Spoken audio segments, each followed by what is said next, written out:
L'affaire de la construction de la prison de Kisangani met sur la sellette le ministre de la Justice. Tout commence par une enquête de la CNRF qui a mis la main sur une transaction jugée suspecte à la Robank. Le versement de près de 19 millions de dollars dans un compte créé la veille même. Il s'agit du compte de l'entreprise Zion Construction, celle qui a gagné de gré à gré le marché de construction de la nouvelle prison de Kisangani.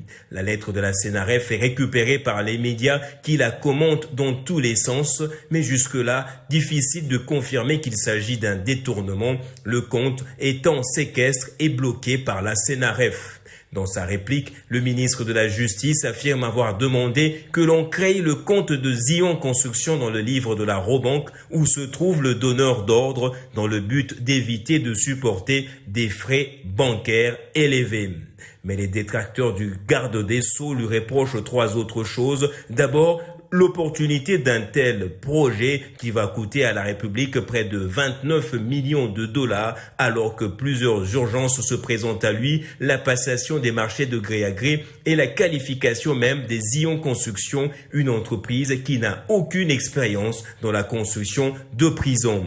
Dans une lettre adressée à la CNRF, le ministre de la Justice affirme avoir recouru à la passation de marchés de gré à gré compte tenu de l'urgence qu'il y a de désengorger les prisons telles que décidées en réunion de Conseil des ministres le 8 novembre 2024. Cette passation de marché de gré à gré a respecté, d'après toujours le ministre, la procédure légale. Mais un courrier de la primature vient contredire les allégations du ministre. Le cabinet de la première ministre a fait divulguer le document dans lequel il demandait au ministre de régulariser la procédure. Mais malgré cela, aucune preuve définitive de détournement n'a été établie dans l'affaire de prison, mais des irrégularités procédurales sont fortement suspectées. Cette affaire met en lumière donc par ailleurs les tensions internes entre le ministre Constant Mutamba et les autres membres du gouvernement, dont celui des Finances et la première ministre, qui ne se sont pas montrés solidaires à lui.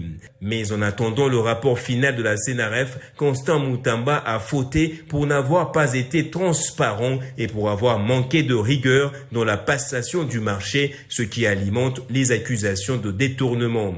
Deux députés nationaux ont par ailleurs adressé des questions orales au ministre de la Justice, les députés Fontaine Mangala de Kisangani et Willy Michiki de Walikale sur le même dossier.